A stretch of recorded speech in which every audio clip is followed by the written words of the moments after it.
पेशकश चर्चा में और चर्चा के तहत अब हमारा विषय है बांग्लादेश, चीन में गिरफ्तार संबंधों में रार। संदर्भ यह है कि बांग्लादेश जहां पर कुछ समय पहले तख्ता पलट हुआ, तथाकथित छात्र आंदोलन के माध्यम से शेख हसीना की सरकार को अपदस्थ कर दिया गया। मशहूर अर्थशास्त्री मोहम्मद यूनुस के नेतृत्व में एक अंतरिम सरकार अस्तित्व में आई और उस अंतरिम सरकार के अस्तित्व में आने के साथ बांग्लादेश में नई शुरुआत का दावा किया गया। उम्मीद की जा रही थी कि यह सरकार वातावरण ठीक करेगी और नए चुनावों के माध्यम से लोग एक नई सरकार को चुनेंगे, पर नए चुनाव की नौबत आ नहीं रही है। मोहम्मद यूनुस के नेतृत्व में जो सरकार अस्तित्व में आई है वो लगातार अपने कार्यकाल को बढ़ाने की कोशिश कर रही है। बीएनपी जो वहां का दूसरा प्रमुख राजनीतिक दल है वो लगातार मांग कर रहा है चुनाव की, पर चुनाव तो हो नहीं रहे, पर उसके स्थान पर तनावपूर्ण वातावरण वहां पर जरूर बन रहा है। अब जो ताजा मामला है वो ताजा मामला ये है कि बांग्लादेश जिसके निर्माण में भारतीयों ने अपना खून और पसीना जमकर बहाया था, लोग भूले नहीं होंगे कि बहादुरी ने बांग्लादेश को अस्तित्व में लाने में महती भूमिका निभाई थी। उन तमाम उस समय के पाकिस्तानियों को यहया खान की सरकार के जुल्म से मुक्ति दिलाई थी जो त्राही त्राही कर रहे थे, पर वही बांग्लादेश उस बात को शायद भूल गया है। बांग्लादेश में इस समय चुन चुनकर हिंदुओं को निशाना बनाया जा रहा है, उनके साथ मारपीट की जा रही है, हत्याएं की जा रही है, मंदिरों पर हमले किए जा रहे हैं और जो कोई इन हमलों के खिलाफ आवाज उठाने की कोशिश कर रहा है उनके मुंह बंद करने के लिए अलग अलग तरीके अपनाए जा रहे हैं। इसी क्रम में एक नाम है चिन्मय दास जी का, प्रभु चिन्मय दास। वह जुड़े हुए इस्कॉन नाम की संस्था से, वो इस्कॉन नाम की संस्था से जिसको प्रभुपाद जी महाराज के द्वारा 1966 में स्थापित किया गया था।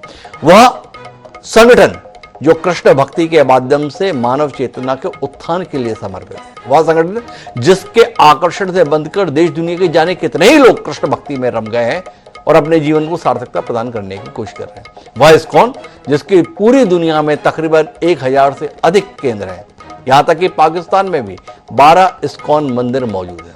उस इस्कॉन मंदिर के ऊपर भी हमले हो रहे हैं, तमाम हिंदू मंदिरों पर हमले हो रहे हैं। इसी क्रम में उबाल है इस बात को लेकर कि प्रभु चिन्मय दास पर न केवल आरोप लगाए गए बल्कि उन पर राजद्रोह जैसे गंभीर आरोप लगा दिए गए। उनको गिरफ्तार कर लिया गया और गिरफ्तारी के साथ साथ उन्हें जमानत देने से इंकार भी कर दिया गया।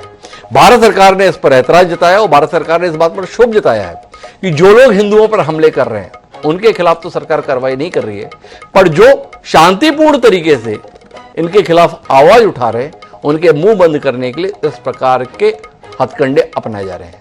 बांग्लादेश ने इस पर प्रतिक्रिया दी है, नाराजगी जताई है भारत की प्रतिक्रिया पर। वो कहा है कि आपका यह बयान अस्वीकार है और यह हमारी दोस्ती के विपरीत है। तो आज हम इसी पर बात करेंगे, समझने की कोशिश करेंगे कि केवल बयानों से हम बांग्लादेश में रह रहे हिंदुओं की हिफाजत कर लेंगे या भारत सरकार के स्तर पर और किसी बड़े कदम की जरूरत हम महसूस कर रहे हैं। हमारे साथ इस चर्चा का हिस्सा बनने के लिए 3 खास मेहमान मौजूद हैं। हमारे साथ विनोद बंसल जी हैं, मुख्य प्रवक्ता हैं विश्व हिंदू परिषद के। हिंदुओं के हितों के संदर्भ में जब बात आती है विश्व स्तर पर तो हमारे साथ में विनोद बंसल जी महत्वपूर्ण हस्ताक्षर होते हैं, वो हमारे साथ में लेफ्टिनेंट कर्नल सेवानिवृत्त जे सोढ़ी साहब हैं, विदेश मामलों के जानकार है, रक्षा मामलों के जानकार है। समझने की कोशिश करेंगे उनसे भी कि आखिर वहां के हालात क्या हैं। और साथ ही मुस्लिम समुदाय का पक्ष रखने के लिए हमारे साथ थोड़ी देर में जमीर अहमद खान साहब होंगे, अध्यक्ष हैं जामा मस्जिद कमेटी उन्नाव के। पर पहली बातचीत विनोद बंसल जी से। दर्शक की भूमिका में है विनोद जी, विश्व हिंदू परिषद, या कुछ और करने का मन है, कुछ और कहने का मन है और कुछ कर दिखाने का मन है, और जो हिंदुओं के हित की सरकार देश में है उससे भी आपकी कुछ उम्मीद है? विनोद जी। हिमांशु जी, निसंदेह देखिए ये बड़ी दुखद और गंभीर परिस्थितियां इस समय है और संपूर्ण विश्व जो है उसको टकटकी लगाए इसको देख भी रहा है। लेकिन दुर्भाग्य इस देश का ये है कि हम न तो यहाँ से कुछ कर पा रहे और न ही वर्ल्ड कम्युनिटी इस बारे में कुछ कर पा रही। समझ में नहीं आता कि आखिरकार छोटी छोटी बातों को लेकर के जो वैश्विक संगठन बनाए हैं, यूएनओ ने भी एक यूएनएचआरसी बनाया है, United Nations Human Right Commission जी, वो कमीशन की तरफ सोया हुआ है। यूनाइटेड नेशंस कहाँ है, उसके सेक्रेटरी जनरल का कोई आज तक कोई बयान नहीं आया। लगातार हिंदुओं की नृशंस हत्याएं हो रही हैं, व्यभिचार हो रहे हैं, बलात्कार हो रहे हैं, मंदिरों को तोड़ा जा रहा है, मूर्तियों को तोड़ा जा रहा है और घर दुकान और प्रतिष्ठानों को आग लगाई जा रही है। और तो और देखिए जो हिमांशु जी, इस्कॉन जैसी संस्था जी, जिसके बारे में किसको नहीं पता कि वर्षों से वर्षों से आप देखिए, न सिर्फ वो आपकी स्वतंत्रता के आंदोलन में तो चलो भारत ने भूमिका निभाई, लेकिन उसके बाद जितने भी सेवा के काम जो है, भूखे लोगों को वहां पर निःशुल्क भोजन कराने का काम, कितने वर्षों से लाखों लोगों को प्रतिवर्ष प्रतिदिन भोजन कराने वाले जो ऐसी संस्था है, और वो उसका काम सिर्फ और सिर्फ मतलब लोगों को शांति, उनके कल्याण की बात करना और वहां के स्थानीय लोगों के अपलिफ्टमेंट के लिए हर तरह का योगदान देना। ऐसी जो इस्कॉन के जो पूज्य संत हैं, उन पूज्य संत को ऊपर एक राष्ट्रद्रोह का केस झूठा लगा करके, और ऊपर से अभी जो जानकारी मेरे को मिली है आज ही अभी थोड़ी देर पहले, वो ये कि वहां के अटॉर्नी जनरल ने उसको आतंकवादी संगठन घोषित करने के लिए भी प्रार्थना पत्र हाईकोर्ट में दिया है जी। ये बड़ा गंभीर मामला है, और इसको लेकर के मुझे लगता है कि अभी वर्ल्ड कम्युनिटी को तुरंत जागना पड़ेगा। भारत सरकार की जो सीमाएं वो हम समझ रहे हैं हिमांशु जी। देखिए, सरकार कोई भी हो, लेकिन अल्टीमेटली चूंकि एक संप्रभु देश है, वो चाहे भले हमने ही स्वाधीन कराया, या चाहे कहूं कि मैं वो देश है जहां पर कभी माँ भारती का एक अभिन्न हिस्सा हुआ करता था, और ये वो देश है जिसके के कण कण में और रोम रोम में, जगह जगह पर और कोने कोने में माँ काली की जय जयकार गूंजती थी। और आप देखिए कि जब धर्मांतरण, जो स्वामी विवेकानंद का वाक्य भी मुझे स्मरण आता है बार बार, कि जब धर्मांतरण जो है राष्ट्रांतरण को बढ़ावा देता है, और राष्ट्रांतरण अमानवीयता को बढ़ावा देता है। और आप देखिए कि उन्होंने कहा कि जब एक व्यक्ति हिंदू तो छोड़ के जाता है, तो ये मत समझिए कि हिंदू कम हो गया।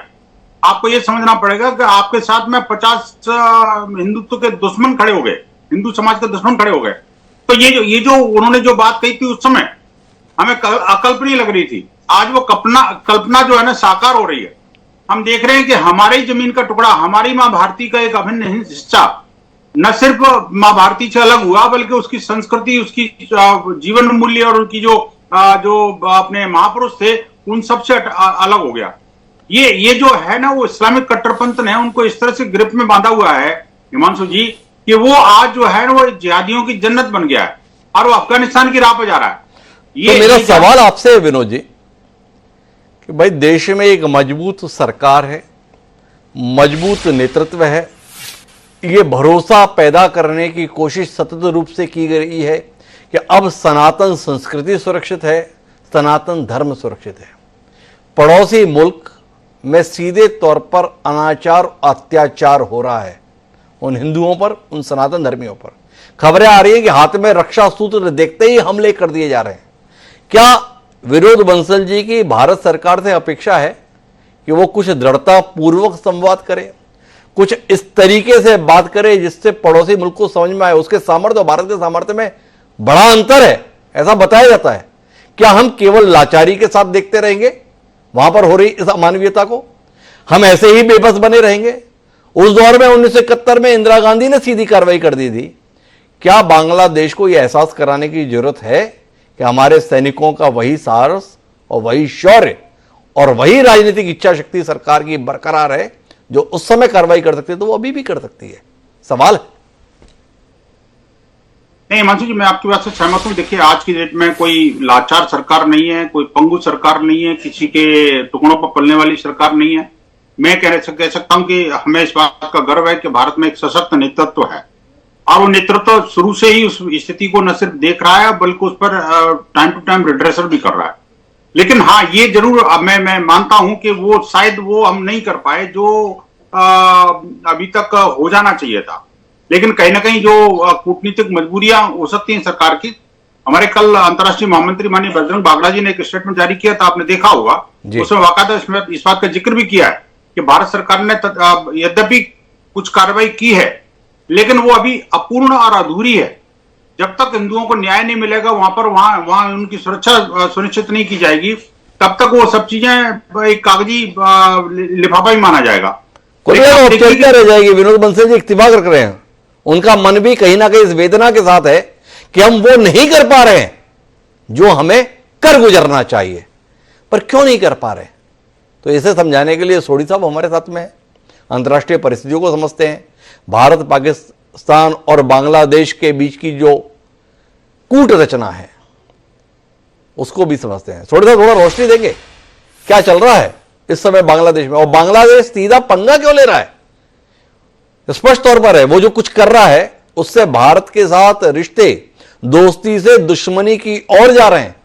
क्या यही उसका उद्देश्य है? डॉक्टर हिमांशु जी, ये मेरा सौभाग्य कि मैं आपके न्यूज चैनल विकास को पैनलिस्ट के साथ हूं।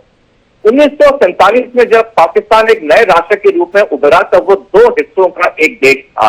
पश्चिमी पाकिस्तान जो आज का वर्तमान समय का पाकिस्तान है और पूर्वी पाकिस्तान जो आज के समय का बांग्लादेश है।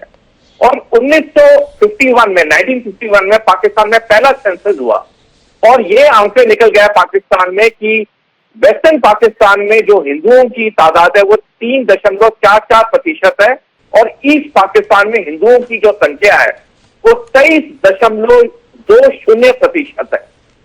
उसके बाद 1971 में पाकिस्तान दो हिस्सों में टूट गया, बट गया, पाकिस्तान और बांग्लादेश उभरे। अब जो पाकिस्तान था, जो पहले वेस्टर्न पाकिस्तान था, उसमें 1972 में सेंसस हुआ और वहां पे हिंदुओं की संख्या 3.25% थी, यानी कि हल्की सी घट गई। बांग्लादेश में 1974 में पहला सेंसस हुआ, उस देश में हिंदुओं की संख्या बहुत ज्यादा घट के 14.60% हो गई। और जो आखिरी सेंसस हुआ पाकिस्तान में 1998 में हिंदुओं की संख्या बढ़ के 3.7% हो गई और बांग्लादेश में हिंदुओं की संख्या और घट के सिर्फ 9.60% रह गई। हमने देखा कि 1947 से लेकर आज तक अगर पाकिस्तान में किसी भी हिंदू पे हमला होता है, अत्याचार होता है, मीडिया में ब्रेकिंग न्यूज आती है, बिल्कुल सही है, होना भी चाहिए। किसी भी देश को किसी भी मजहब पे कोई हाथ उठाने का हक नहीं है। लेकिन विडंबना की बात यह है डॉक्टर साहब, 1947 से लेकर आज तक, आज मतलब 5 अगस्त तक, जब तक शेख हसीना को सत्ता से भगा दिया गया, तब तक बांग्लादेश में जो हिंदुओं पे इतना ज्यादा अत्याचार हो रहा था, पाकिस्तान से ज्यादा अत्याचार हो रहा था बांग्लादेश में, हम किसी ना किसी कारण से हम बांग्लादेश के बारे में बोल नहीं रहे थे। लेकिन ये भांडा फूटा 5 अगस्त को जब शेख हसीना भागी, उसके बाद जो ये चीजें सामने आई, ये आंकड़े सामने आए, ये हकीकत सामने आई कि हम इतने दशकों से बांग्लादेश में हो रहे हिंदुओं के अत्याचारों पे चुप क्यों थे। तो सबसे पहली बात तो हमें अपने अंदर झांकना होगा कि जहां पाकिस्तान के हर हिंदुओं पे अत्याचार पे हम ब्रेकिंग न्यूज करते हैं, दिनों तक डिबेट डिस्कशन होती है सारी टीवी चैनल्स पे, हम बांग्लादेश के मामले में चुप क्यों थे। अभी दूसरा जो हिस्सा है डॉक्टर साहब, आपका जो प्रश्न है कि हमारे क्या ऑप्शंस हैं या हम क्यों कुछ नहीं कर पा रहे हैं। देखिए, जहां तक डिप्लोमेटिक बात है, कूटनीतिक बात है, हमारी केंद्रीय सरकार सक्षम है, सार्थक है, वो सारे कदम उठा रही है। कल ही हमारे विदेश मंत्री ने बयान दिया है कि ये चीजें होनी चाहिए, हिंदुओं पर अत्याचार नहीं होना चाहिए। लेकिन अगर हम सैनिक तरीके से बात करें तो आज परिस्थितियां बदल चुकी हैं बनस्पत 1971 की।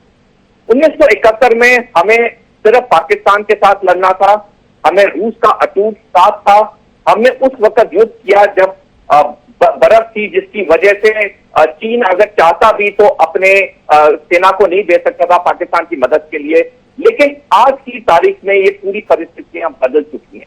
सबसे बड़ा जो हुआ है कि पाकिस्तान चीन की अटूट दोस्ती, उसके बाद पाकिस्तान और चीन का जो बांग्लादेश में पूरा हस्तक्षेप है, और सबसे बड़ी चीज डॉक्टर साहब, आज रूस हमारा उतना गहरा मित्र नहीं है जितना 1971 में था। तो आज की तारीख में सैनिक कार्रवाई करना मुश्किल है, उतना इजी नहीं है जितना 1971 में था। और मैं एक आखिरी टिप्पणी करना चाहूंगा, जनरल एम.एम.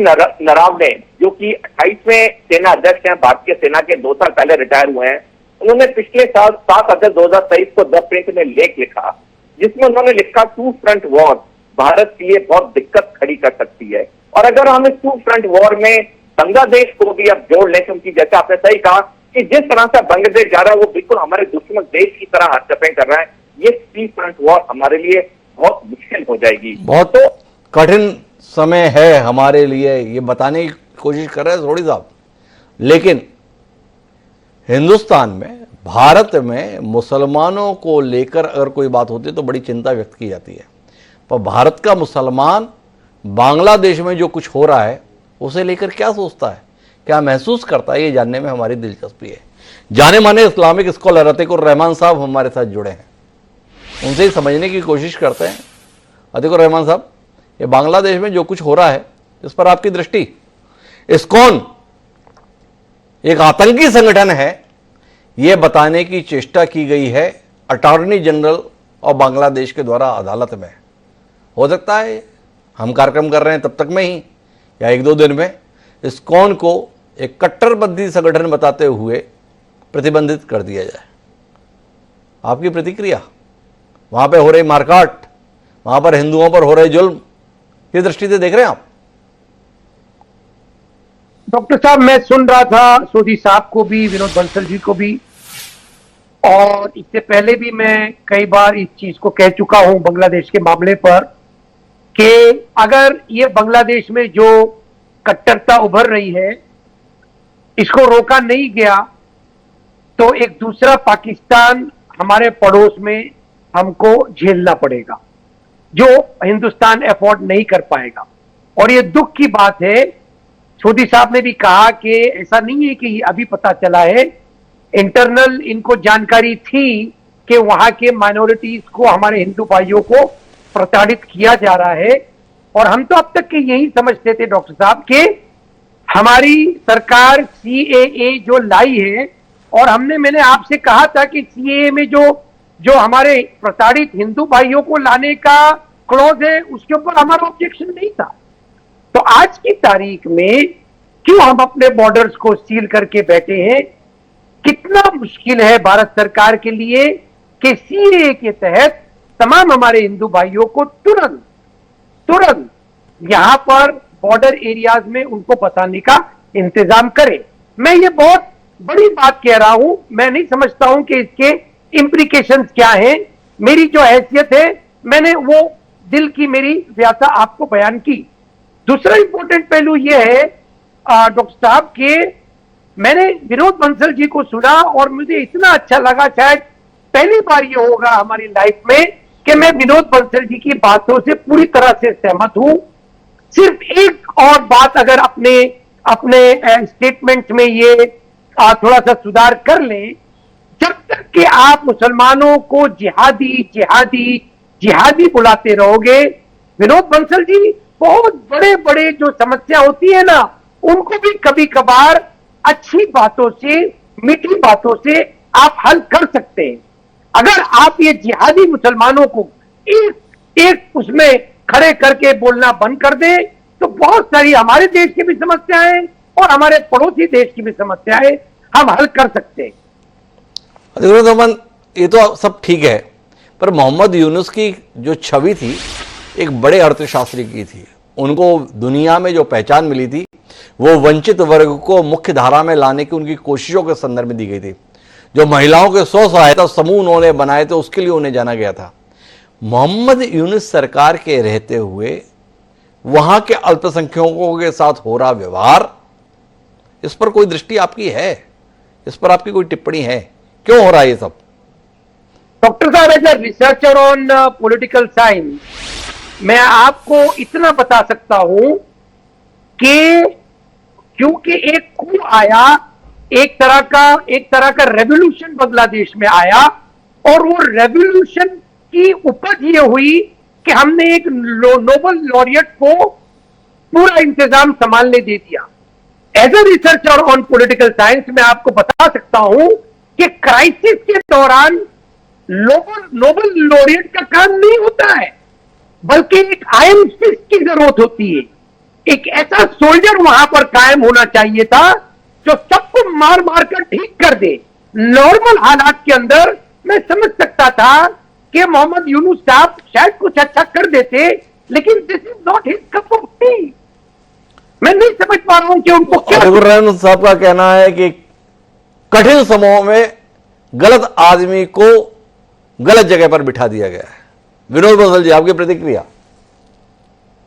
देखिए, ये तो निस्संदेह बिल्कुल ठीक बात है। मैं भी आज पहली बार इनकी बात से सहमत हो रहा हूं कि भाई ये बात सच्चाई है कि राइट टाइम पर राइट डिसीजन नहीं लिया। मुझे नहीं लगता कि किसने डिसीजन लिया, ये भी नहीं पता अभी तक तो, क्योंकि कोई प्रजातंत्र वहां पर है नहीं, जुडिशरी को कोई पावर है नहीं, मिलिट्री सब कुछ जो कुछ कर रही है वो कर रही है। बल्कि मैं कहता हूं मिलिट्री से ज्यादा जो काम कर रहे हैं वो जो नहीं कहना चाहते थे उनको मैं कह रहा हूं कि इस्लामिक जिहादी और कट्टरपंथी संगठन कर रहे हैं, वहां पर कट्टरपंथी लोग कर रहे हैं। अब आप इसको जिहादी कहना बंद करें, जिहादी कहना शुरू करें, वो अलग बात है, लेकिन ये जिहाद के लिए हो रहा है, ये तो सबको सच्चाई है, इसमें कोई दो राय नहीं है। एक बात। दूसरी बात ये इन्होंने कहा कभी अंडर द सीए कानून, आज पहली बार इन्होंने जो है वो सिटीजनशिप अमेंडमेंट एक्ट को अप्रिशिएट करते हुए कहा है कि सिटीजनशिप अमेंडमेंट एक्ट का फायदा उठाते हुए उनको लाया जाए जी। तो मैं कहना चाहता हूं, ये विद्वान आपके पैनलिस्ट हैं, कि citizenship amendment act doesn't apply to this case. देखिए हिमांशु जी, आपको पता है कि सिटीजनशिप अमेंडमेंट एक्ट सिर्फ उन्हीं जो अपने शरणार्थियों के लिए लागू होता है जो दिसंबर 2014 तक भारत के अंदर आ चुके थे। उसके बाद वाले को तो अप्लाई नहीं होता कोई भी। नहीं, लेकिन बंसल साहब होता नहीं होता ये तो सरकार का फैसला है। बांग्लादेश में जिस प्रकार की परिस्थितियों से हिंदू समाज गुजर रहा है, क्या विश्व हिंदू परिषद इस नजरिए से इत्तेफाक रखती है कि अगर वहां पर हालात नहीं सुधरते हैं तो उन हिंदुओं को भारत में आश्रय मिलना चाहिए और भारत सरकार को उन्हें यहां बसाने के संदर्भ में कोई पहल करनी चाहिए? हिमांशु जी, मैं एक बात दूसरी कह रहा हूं। हमारा मंतव्य यह है कि हम अपनी मातृभूमि को छोड़ करके क्यों भागें? क्या भारत ही एकमात्र विकल्प है? मैं कहता हूं बांग्लादेश के अंदर ही इस तरह की स्थिति परिस्थितियां क्यों नहीं निर्माण हो, हम भगोड़े की तरह क्यों भागेंगे? मैं कहता हूं हिंदू समाज को पलायन नहीं पराक्रम की आवश्यकता है। और ये जो है ना, ये और तो ये पराक्रम की उम्मीद आपकी किससे है? जो बांग्लादेश में हिंदू रह रहे हैं उनसे आपका पराक्रम का आह्वान है, या भारत में जो सनातन धर्म को संरक्षित करने वाली मजबूत सरकार है उससे पराक्रम का आह्वान विनोद बंसल जी इस कार्यक्रम के माध्यम से कर रहे हैं? हिमांशु जी, मैं तीसरी बात और कह रहा हूं इसमें, ये दोनों तो है ही है। मैं कहता हूं तीसरी बात और भी है कि अगर छोटा सा काम, अगर अतीकुर रहमान जैसी जो अपने विद्वान पैनलिस्ट हैं, अगर इस्लामिक जो संगठन है भारत के, अगर उनकी तरफ से कम से एक स्टेटमेंट ही जारी करवा दें कि ये जो है ये घटना निंदनीय है, नहीं होनी चाहिए, और ये जो कुछ हो रहा है वो इस्लाम के विरुद्ध है, ये इस्लाम का इससे कोई वास्ता नहीं। मैं कहता हूं देखिए, जमीयत उलेमा हिंद के वर्ल्ड ओवर इनके ब्रांचेस हैं, दारुल उलूम देवबंद के वर्ल्ड ओवर जो है इनके मदरसे हैं। आप देखिए कि all India Muslim personal board ने अभी तक एक शब्द नहीं बोला। क्यों भाई? क्या जब गाजा पर बाजा बजाना आपको आता है? आप जब नसरुल्लाह मारा जाता है हिजबुल्लाह का, तो उसके बाद में सब लोग सड़कों पर आ जाते हैं, और अगर कोई मान लो हमारे देश की बेटी वो तथ्यात्मक रूप से कोई बात कहती है और उसको अगर मान लो अपने वो जो रिलीजियस टेक्स्ट का हवाला देती है, कुछ बोलती है, तो सर तन से जुदा की गैंग खड़ी हो जाती है। लेकिन जब बांग्लादेश के अंदर हिंदुओं का उत्पीड़न होता है, जब पाकिस्तान के अंदर मारे जाते हैं, और बांग्लादेश के अंदर तो पूरा उनको जेनोसाइड करने की कोशिश हो रही है, और हमारे रिलीजियस न सिर्फ टेक्स्ट और धार्मिक संस्थाएं बल्कि हमारे संतों को भी आप देखिए आतंकवादी साबित करने की कोशिश हो रही है। तो ऐसे केस में भारत के मुसलमानों का मौन रहना, भारत के मुस्लिम संगठनों का और भारत के विपक्ष का मौन रहना, ये भी बहुत गंभीर खतरे की घंटी दे रहा है। अरे मिर्जा, आपके सवाल का उत्तर मैं कार्यक्रम के अंत में ले लूंगा अतीकुर रहमान साहब से, पर उससे पहले आपसे जानना चाहता हूं, जिसका उत्तर आपने नहीं दिया मुझे, कि आप पराक्रम की अपेक्षा किससे कर रहे हैं? बांग्लादेश में रह रहे उन हिंदुओं से जिनको मारा जा रहा है, कूटा जा रहा है, प्रदर्शन से रोका जा रहा है, लूटा जा रहा है, उनसे है, या भारत सरकार से भी आपकी पराक्रम की कोई उम्मीद है? देखिए, न सिर्फ वहां का हिंदू या भारत की सरकार, वर्ल्ड कम्युनिटी को भी इसके लिए आगे आना पड़ेगा। ये तो पलायन वाली मानसिकता से तो हमें निकलना ही पड़ेगा, डेफिनेटली निकलना पड़ेगा। आज अगर अतीकुर रहमान जी के साथ कुछ होता है तो क्या इनको ये कहा जाएगा नहीं तुम पाकिस्तान चले जाओ? नहीं, अगर इस देश के अंदर जन्मे हैं, इस देश के नागरिक हैं, तो इनकी सुरक्षा करना भी मेरा धर्म है और आपका धर्म है। तो ये तो नहीं कभी जब कोई मार रहा है तो इसका मतलब इनको भगा दो। अगर कोई गलत काम कर रहा है तो उसके कानून के तहत सजा दीजिए ना, वो समझ में आता है। लेकिन कट्टरपंथियों की तरह आप जो उसके ऊपर हमला करके उनको मारना पीटना और उनको सब कुछ बर्बाद कर देना, ये तो ठीक नहीं है ना जी। ये तो ठीक नहीं है, पर विनोद बंसल जी उत्तर पे तो पहुंचना पड़ेगा भाई। या तो वहां पर उतरिए, वहां पर उनको बचा लीजिए, या वहां से उनको बचा के निकाल लीजिए, या तीसरा विकल्प है नहीं हम चाहते हैं कि आप बचें, नहीं हम चाहते हैं आप सुरक्षित रहें। इतने बयान से ही अपना काम चला रहे विनोद जी, किसी एक नतीजे पे तो पहुंचिए। या तो वहां जाके बचा दीजिए या वहां से बचाकर निकाल लीजिए, कोई तो एक काम करेंगे ना। नहीं मंत्री जी, हमें बिल्कुल आशा है कि वहीं पर जो है ना उनकी सुरक्षा के पुख्ता इंतजाम होंगे। हमें सबको इकट्ठा होकर के इस बारे में प्रयास करने इस बारे में प्रयास करना और चाहिए। विनोद बंसल जी का मानना है कि भारत में लाने की जरूरत नहीं है, हालात ऐसे बनाए जाएं कि वहीं पर उनके लिए सुरक्षापूर्ण वातावरण बन सके। पर अतीकुर रहमान साहब से उन्होंने अपेक्षा की है, निंदा होनी चाहिए ऐसे हमलों की, उनकी सुरक्षा के संदर्भ में आह्वान होना चाहिए और यह आह्वान भारत के मुस्लिम संगठनों के द्वारा होना चाहिए। अतीकुर रहमान साहब कुछ कहना चाहेंगे विनोद बंसल जी के माध्यम से इस कार्यक्रम के दर्शकों को? जी, अच्छी बात है विनोद बंसल जी कि आपने कहा कि भाई मुस्लिम संगठन इसका ऐलान कर दे कि भाई बांग्लादेश में जो हिंदू भाइयों के साथ में हो रहा है, मैं आपको गारंटी दे रहा हूं कि आप तमाम जितने मुस्लिम ऑर्गेनाइजेशन हैं मैं उनसे विनती करूंगा और कल आपके सामने सबका स्टेटमेंट पहुंच जाएगा। क्या आप गारंटी दे रहे हैं कि इसके बाद में किसी भी मुस्लिम ऑर्गेनाइजेशन को आप जिहादी नहीं बुलाएंगे? जमात इस्लामी को, all India Muslim personal law board को, या जितने भी इस तरह के संगठन काम कर रहे हैं, किसको आपने छोड़ा है ये कहने में आपने कि भाई वो जिहादी संगठन नहीं है?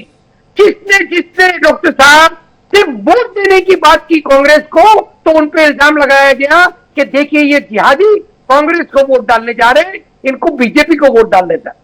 अलबत्ता एक और इंपॉर्टेंट बात देखिए कि जहां पर मैं इनको थोड़ा सा एक्सपोज करना चाहूंगा आपकी इजाजत से विनोद बंसल जी। आपने कहा कि बांग्लादेश के लोगों को अपना घर छोड़कर भारत में हम क्यों बुला लें, वो उनका घर है, वहीं पर उनकी सुरक्षा होना चाहिए। डॉक्टर साहब यही तर्क हमने दिया था पैलेस्टीनियंस और गाजा के मामले में विनोद बंसल जी को कि क्यों टर्की ले ले उनको अपने अंदर, क्यों दूसरा कोई अरब ममालिक ले ले उनको अपने अंदर, वो अपने घर से बेघर क्यों हो जाए? आपने दिया इजराइल का साथ और आपने कहा कि इजराइल सही कर रहा है और उनको टर्की चले जाना चाहिए। देख रहे कितना आपने अपनी खड्डे में आप गिरने को तैयार बैठे हैं आज विनोद बंसल जी। इसीलिए हम हमेशा कहते हैं कि जो तर्क होता है ना विनोद बंसल जी, वो दूसरे के लिए कुछ और अपने लिए कुछ और, ऐसा नहीं होता। अच्छा साहब, मेरा आपसे एक सवाल है। आपने कहा कि मैं ये बयान कल जारी करा दूंगा, पर आपने उसमें शर्त लगा दी कि विनोद बंसल जी उसके बाद हमें जिहादी नहीं कहेंगे।